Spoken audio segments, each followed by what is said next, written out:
Nigel will be my co-host off screen. He'll be sitting in this chair beside me,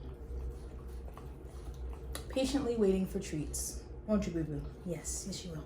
Ah, okay. It's right there. Good job, good job. Don't worry, he just had like 3 treats. He needs a break. Oh, I need to go shopping because I have like the same 5 shirts that I wear in all of my videos.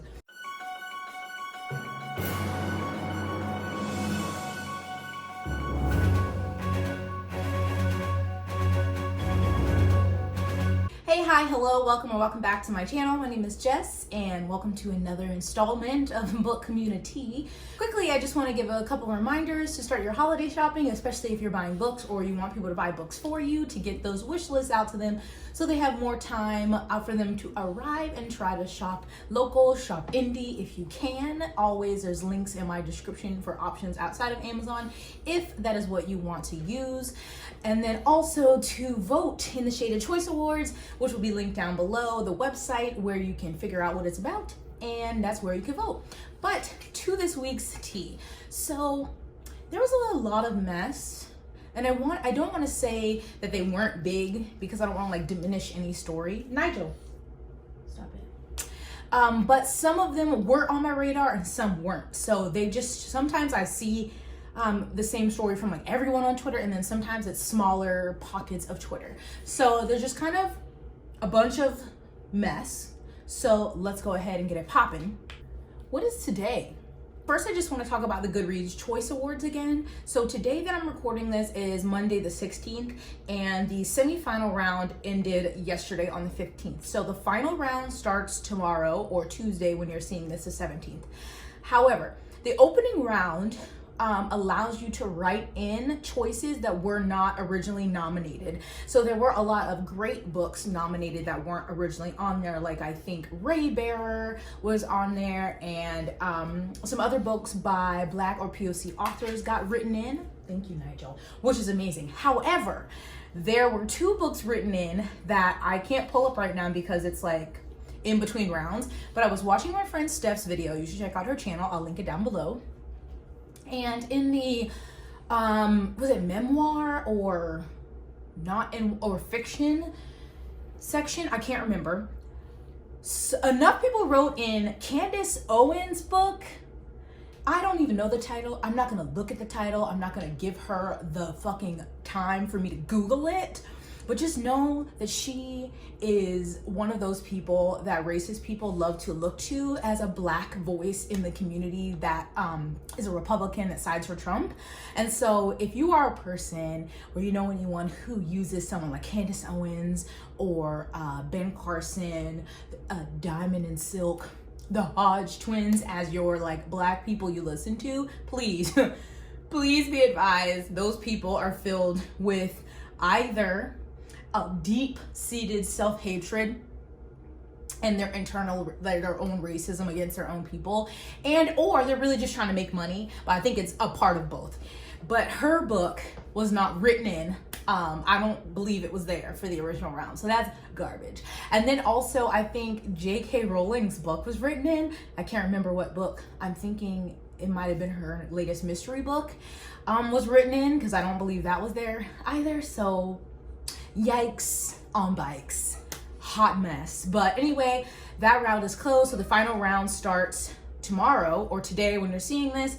So don't vote for those books. I mean, I can't tell you what to do, and I doubt the majority of the people who actually watch this video are the people who wrote those in, but I'm just saying ill grows why, and we're just gonna keep it pushing. All right, so there was a book that popped up on my radar this week that was called Finding S.A.M, and it was getting a lot of backlash for just even the blurb, the portrayal of autism. So I'm gonna read the blurb, and it says, 12-year-old Zach feels powerless over his autistic and often embarrassing brother who counts light bulbs and wears a Superman shirt every day. In desperation, Zach turns to an imaginary brother in his search for finding normal. Zach just wants a normal 7th grade year where he can fit in, but his autistic older brother attends the same school and does embarrassing things in front of his friends, so nothing is normal, especially the imaginary brother following Zach around. Maybe it's time for Zach to ditch the imaginary brother and learn how to fit in on his own. And this is by Mary Blackwell. And it says she wrote Finding Sam from her perspective and imagination as the mother of an autistic son. So that was supposed to be, or it's supposed to be a middle grade book. And this thread has trigger warning ableism. So obviously if you listen to any of that, there's just a lot wrong with that. So I'm just reading from this thread. The first line, we're told that he is embarrassing and how awful it is to have an autistic sibling that goes to the same school as you and you just want a normal life. I do not have personal firsthand experience with an autistic sibling or child. I don't have any children. But I can't imagine that it's not normal or it's challenging, but I don't know. The book could be different than what the blurb is saying, and maybe it's addressing those challenges in a better way. But I think the blurb calling him embarrassing and like saying like, oh, I just want to have a normal life, like, I don't know. The person who was sharing this thread said that they are actually autistic and said, I cannot tell you how upsetting it was to read the blurb, to wonder if that was how my sister saw me when we went to the same school. Now imagine an autistic child reading that blurb, their family, their friends. And then someone else mentioned that it's also supposed to come out during Autism Awareness Month. And they said, I feel that can also be dangerous because this is not how autistic people should be represented. And someone who buys this book may not know it's bad representation. So, yeah, that's just awful. So I did see though that the publisher, I believe, Red Chair Press, I think, Red Chair Press tweeted, after hearing the concerns of autistic and allistic readers, we have pulled Finding Sam from distribution. While the premise was to celebrate the love between brothers, there was inherent insensitivity to autistic readers. We had no ill intent, but apologize for any pain caused. So yeah, they said pulled from distribution. So someone also commented to this, you should hire autistic voices as writers, as artists, as sensitivity readers. An apology is a good start, but do the work to reach out to the disabled community so you don't add to the harmful stigmatization that exists. This book is harmful. It should have never gotten this far. Someone also said, I hope you follow up on the email I sent you. The story has potential but needs a serious edit. It is possible to write about conflicting emotions and growth without including such harmful stereotyping in language. Thanks for being willing to listen. Exactly. It's important to talk about autistic people, but not in this. This just seems harmful. Maybe they're a younger child who does know that an autistic person in their life, and maybe this can just create confusing and conflicting feelings. So I'm glad that they pulled that, but obviously it's not just them, it's all. Like I keep saying, publishing is just a mess. It's just on all levels of diversity, not just in like race and gender. We just need so much more diversity in writers and sensitivity readers and in editing agents and people directing these publishing houses. So less of this has to come out. So at least they addressed it seemingly quickly, but still yikes. Anyway, then I saw this shared on Instagram about something with transphobia and Target. So the tweet I saw was, I think the trans community deserves a response from Target as to why they're selling this book about the transgender epidemic sweeping the country. Yikes. So this book is called Irreversible Damage by Abigail Schreier. And it says, the transgender craze seducing our daughters. The trans epidemic sweeping teenage girls. Until just a few years ago, gender dysphoria, severe discomfort in one's biological sex, was vanishingly rare. It was typically found in less than 0.01% of the population, emerged in early childhood, and afflicted males almost exclusively. But today, whole groups of female friends in college, high school, and even middle schools across the country are coming out as transgender. These are girls who had never experienced any discomfort in their biological sex until they heard a coming out story from a speaker at a school assembly or discovered the internet community of trans influencers. Unsuspecting parents are awakening to find their daughters enthralled to hip trans YouTube stars and gender-affirming educators and therapists who push life-changing interventions on young girls, including medically unnecessary double mastectomies and puberty blockers that can cause permanent infertility. So she is a Wall Street Journal writer and says she is dug deep into this epidemic, talking to the girls, their agonized parents, counselors, and doctors who enable these gender transitions.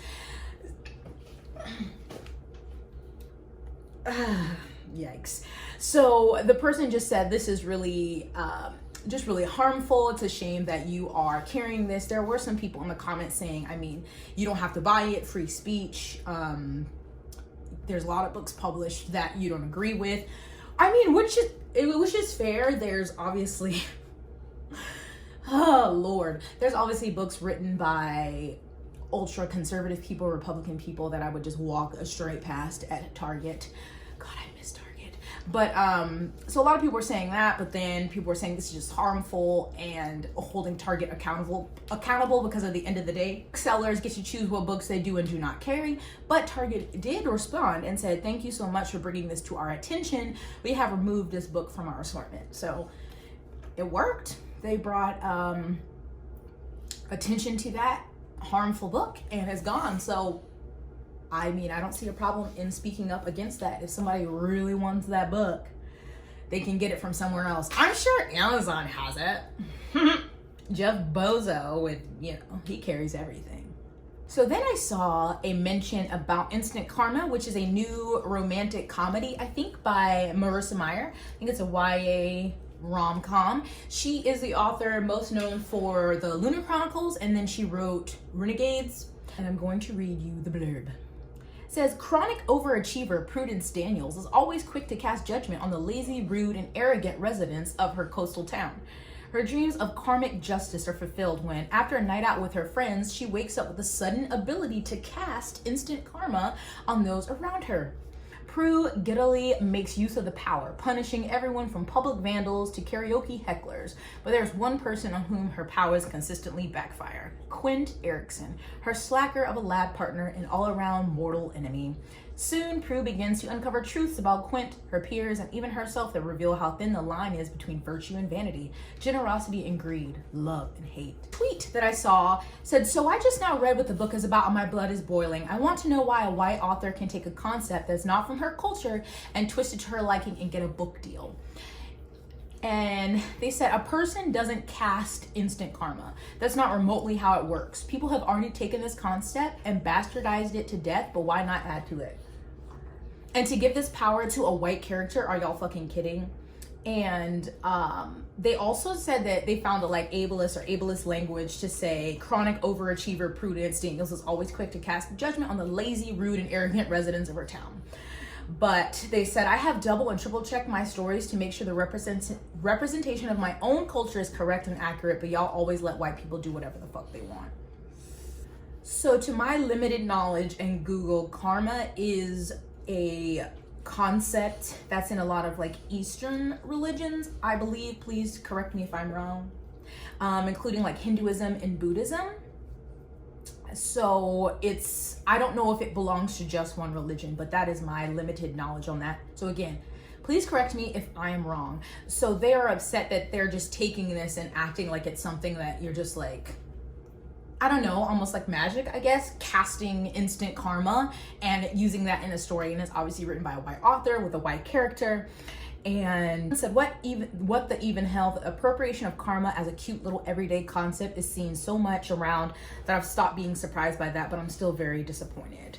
And then people were also talking about the representation with her other books, because they said the same author's already gotten complaints about her previous novels having horrible Asian reps, so it's a hard side eye that they ever let her do this. And I'm guessing because the Lunar Chronicles are supposed to be in Asia, it's New Beijing because it's futuristic sci-fi. Someone did respond and say the name of the book and power is based on the song Instant Karma by John Lennon. The first line being karma is going to get you. Not that I think it's an excuse for her using it, but as someone who's read the book, I wanted to offer that info.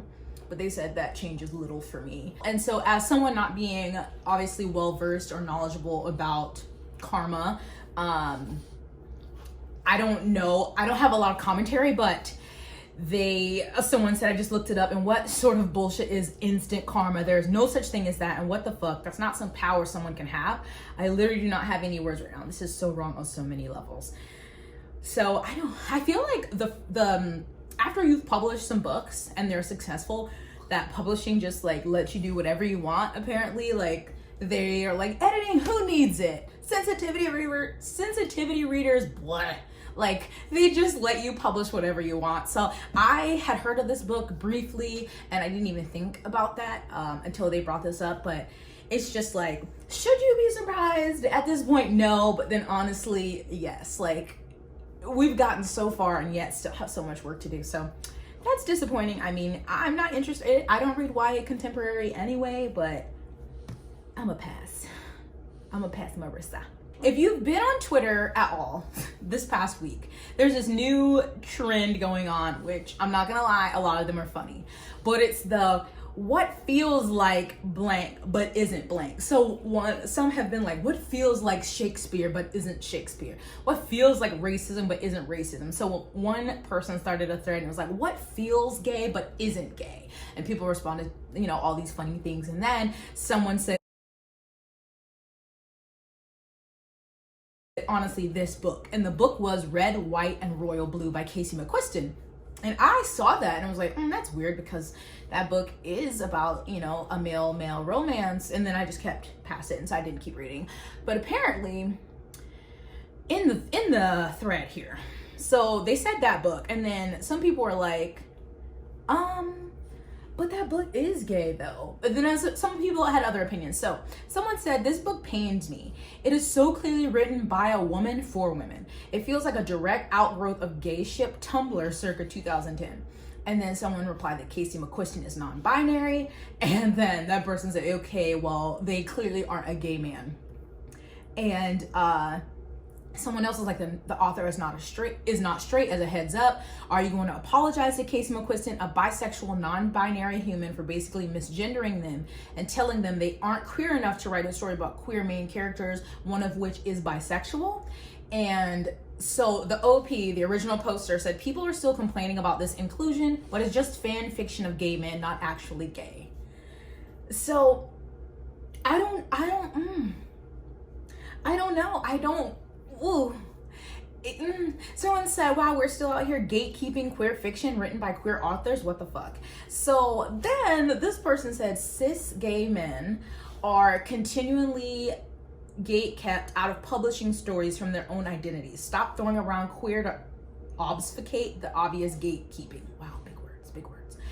So, oh wait, sorry. I mute so many words that I'm always having to go and unmute the tweets. So that this tweet includes the word you muted. I mute everything. But so someone said, okay, that may be true, but claiming a book about a male-male couple, one character who is bisexual, written by a bisexual non-binary human as not gay but feels gay, is gatekeeping BS, queerphobic as fuck, and also low-key, high-key transphobic.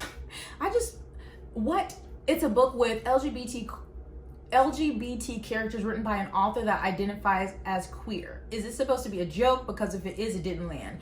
And then this person again said the author isn't a cis queer man. They shouldn't feel entitled to tell our stories when cis queer men are not given the same opportunities in publishing. So I don't know. There's like conflicting opinions because someone said, as a queer person and a political reporter, I really hated this book. And okay, I read this book, I DNF'd it. I don't know how much percent through. Treat break. High five. Oh, good boy. Good boy. So I DNF'd this book, and so I can't comment on that. And I don't feel comfortable commenting on this whole conversation that's been going on for a while anyway, of people saying that if you're a certain sexuality that you shouldn't be able to write certain stories. I understand where people can feel like some stories written by women appear to be fetishizing certain like male romances, but I would never be the one to say you shouldn't write this if you're this. You know what I mean? So people in the comments are saying that basically it should be gay men writing stories about gay men only. I don't, you know. So that's, what do y'all think? A lot of these topics this week, I don't have a strong opinion on or know enough to give an opinion on. So I need a lot of discussion this week because a lot of these topics I'm just not well versed in, or, you know, I don't want to say anything and look bad, but that was just weird. There was just a lot of back and forth of people being like, but this book is gay. Some people saying no. Some people saying that Casey McQuiston shouldn't have written this story. So yeah, I don't know. I would love to know your opinions, especially if you read the book, because I have not. I'm hungry too, Nigel. Did I eat this morning? I just realized I didn't eat breakfast. But you had breakfast. I had hot chocolate and 2 cookies. Now I realize why I'm so hungry. While we're here on male romance, there was another thread. I just don't know what's going on here. Okay. This person said, when will we talk about the lack of male, especially male showcasing POC fantasy books in the genre, and why looking up best male fantasy books always results in Carry On and The Captive Prince, which I've heard a lot of negative things about The Captive Prince. They said, it's just frustrating only being able to see myself represented in YA books or as a random throwaway character in adult fantasy. And 9 out of 10, the gay rep is whitewashed, while gay POC are still left being drastically underrepresented in the fantasy genre. We've had a huge boom of female in the fantasy genre, which has proven LGBT plus media sells, yet male and other LGBT plus identities, for that matter, are not getting the same treatment. Is male not profitable? Does nobody want to read it? I don't understand why there's such a lack of books. And they said, and I type these tweets as a privileged white gay man, knowing that when I get to read gay rap and fantasy, it will almost always be a white character, which I can at least somewhat relate to, but I know for many others it's not the case and shouldn't be the case. So frustrating. So some of the replies were, you can and should advocate for more male romance without pretending that female is super well loved and received when all the data shows otherwise. The only reason we've seen a surge in the past couple of years is because sapphic authors and readers have been tirelessly bringing awareness to the fact that the female market was empty, especially in the fantasy genre. And again, if you look at male data, or if you look at data, male always does and sells better than female, again, which makes this comparison senseless. I don't know the data, but you know, I'm just gonna go by her and say that she knows what she's talking about. I can't tell you right now off the top of my head a bunch of books in either category, but look at Red, White, and Royal Blue. That was a male romance. That was one of the most popular books, 2019, 2018. Like, I just kept seeing it all year. Oh, how could I forget? So they have Cemetery Boys, The House in the Cerulean Sea, which I've read twice this year. I forgot about that. The Bonds of Brass are 3 that came out this year that I can think of. There's more too. Queer SFF as a whole is lacking. Why are you bringing sapphic books into this like a competition? Yeah, I think that's what I'm trying to say, is don't make it a competition. Like, obviously we want more diversity, but if there's more diversity, be happy for that marginalized group and just, you know, do your best to work on promoting the group that you're in so that hopefully their growth and their recognition can grow, but don't like put down another group. You know what I'm saying? That's what I'm saying. Oh my God, how did I forget about The House in the Cerulean Sea? My babies. If you haven't read that book, you should, because it's perfection. Okay, this keeps happening. Red Bull, can you sponsor me? Or Brewmate? Can Brewmate sponsor me?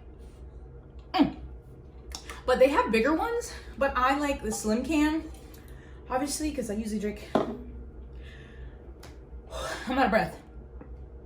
They're ideally made for a 12 ounce, but I always buy the pack of 8 ounce ones, and I drink out of a straw anyway, so it doesn't matter, but I love this thing. This is not for you. This next thing I need y'all's help for too, because I wasn't fully understanding it. Oh, is it nice? Is that nice? Okay, in your chair. So, there was a thread about Publishers Marketplace, which I didn't know what this was, and I'm still very new to what this is. But it was a thread that says, I want to talk for a minute about why Publishers Marketplace racism towards a paying customer here is especially egregious. To start, Publishers Marketplace is the trade record for publishing in the United States. It tracks a huge proportion of the sales to publishers and what agents makes what sale. For $25 a month, a user has access to millions of important data points on rights sold, the types of books acquired, advances, etc. So it says now a large number of writers can find a perfectly good agent without using this resource. They are, of course, forums, query tracker, agent websites, and acknowledgement pages to point people towards possible fits. However, the bulk of the above resources are either aspirational, like MSWL, I don't know what that means, an agent asking what they want to rep in the future, or centered around querying writers' experiences. So, it says, like I said before, these resources are fine for a lot of writers, but do you know who is not enough for BIPOC and other marginalized creators? So publishing is an inhospitable place for marginalized creators. A good agent for these writers will not only love their book and think they can sell it, but will understand the unique situation that their authors are in given the climate. So what I'm guessing is Publishers Marketplace is a great resource that people wanting to get into publishing can use, especially BIPOC aspiring authors is what I'm getting. Again, I am not well versed in this platform. I haven't heard of it before. So if I'm interpreting that wrong, definitely let me know. So the thread was, so it's the emails to like the help desk or whatever at Publishers Marketplace. And they were asking because it said my access to my account is limited because they chose to log into multiple devices. And they were asking to lift this limitation. So they were saying I pay $25 a month to utilize the resources of your platform, whether at home or on the go, and this limitation is very inconvenient. I'm not a publishing professional, though the login error claims I'm using it outside of a publishing internet network. And so they had this limitation still placed on them, and another payment came out, and they were asking to resolve the issue or cancel their subscription and ask for a refund. Oh, what happened? Are you okay? All right, so they were saying, what's the point in paying for the subscription if you're going to dictate how I use it? And then the response was your account was limited because it was clearly being used by multiple people because of different IP addresses that were coming up. They said Calgary, UK, and we allowed the clearly identifiable Jacksonville IP to limit the account to block fraudulent access. So they said if it were such a security issue, then I should have been notified these IP addresses have access. However, if the Jacksonville IP addresses were permitted, I'd be able to access the website via my phone, and I cannot. So they were asking if I go out of town, are you saying I can't use it? So they talked about the IP addresses depends on connectivity, not that advice. But then they said, but we're not going to get into an argument with you over how internet access works. As we said, you're welcome to check your various different IP addresses and report them to us, and we'll do our best to give you permission on those. So they replied, I understand it can be difficult to discern the tone of an email, but both of your replies are wholly inappropriate. It was clearly being used by multiple people, and we're not going to get into an argument with you or how internet access works. Is not how you address me, a customer. Facts. I have worked in mostly customer service my entire life, unfortunately, and it is definitely not how it works. And they said, I'd like the email or phone number of your supervisor. And they said, we're trying to help you get the access you're looking for. If you use the link we provided, that would help us get you to a practical solution. So their reply was, we were only trying to answer this contention. However, if the Jacksonville IP addresses were permitted, I'd be able to access the website via my phone, and I cannot. Which in the same absence of tonal clues struck us as argumentative, but apologies if we struck the wrong tone in response. A mess. Argumentative. They kept replying, and it just seemed a mess. So that person who was using the service was Black. And so I'm guessing the person who shared this, Laura, when talking about Publishers Marketplace, is showing the experience that Black or POC people have with this platform, or at least this experience that she had, but how important this tool is so they said Publisher Marketplace needs to acknowledge its entrenched racism and understand that they don't keep track of the trade deals. They are, whether they want to be or not, a part of how future deals are shaped, and need to take responsibility for who they keep out. Because Publishers Marketplace as a very necessary tool for BIPOC and other writers with marginalized identities, and is not as a not necessary tool for everyone else, needs to cut this shit out. So at the very least, publisher marketplace should stop monitoring and limiting access based on an IP address, especially since it's very clearly applied unequally and prejudicially. Ideally, they'd offer free access to their site to marginalized writers for a year.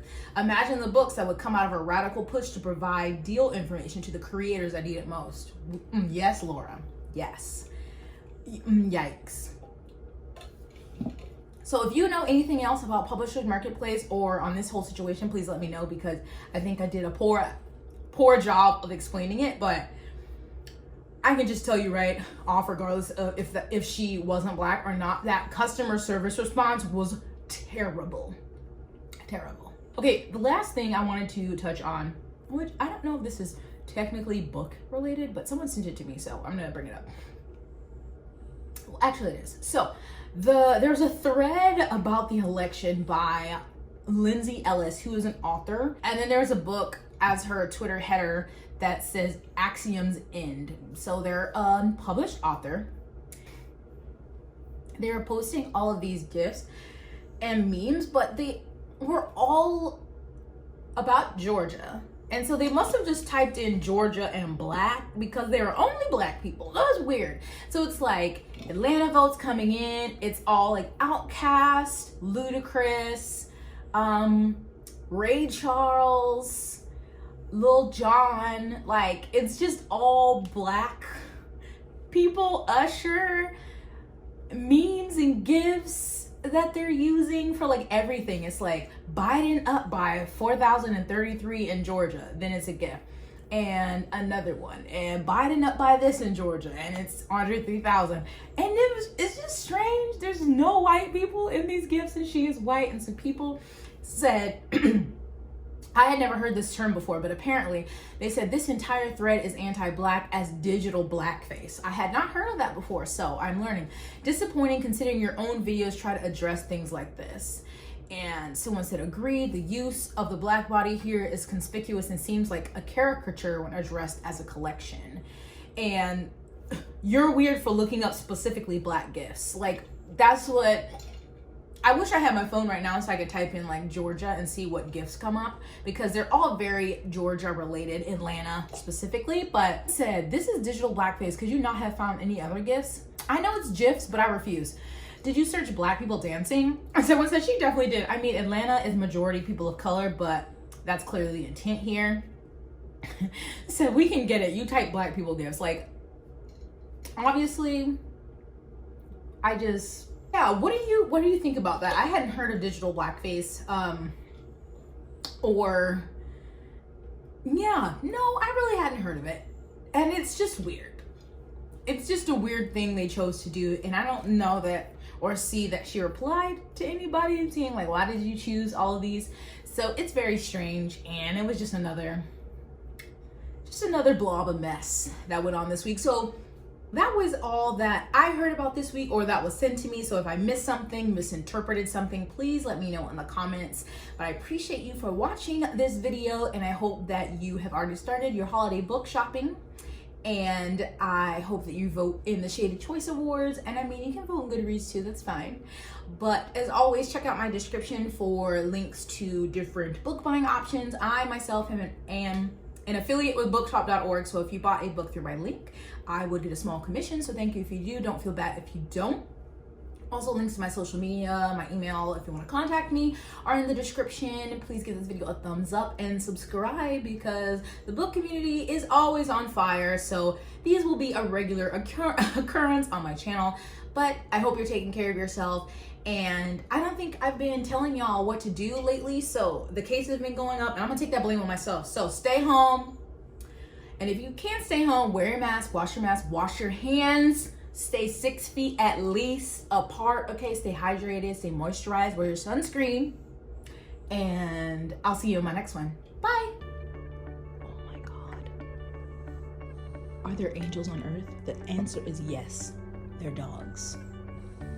Oh my God, look at him. Does he know how much I love him?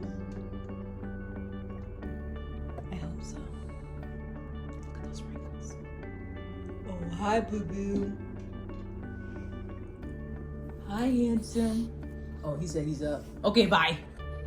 Okay. Sit down. Sit down in your chair. He does love to lick the condensation off my Red Bull though, so he's mad at this. Nigel. Okay, what were we gonna talk about?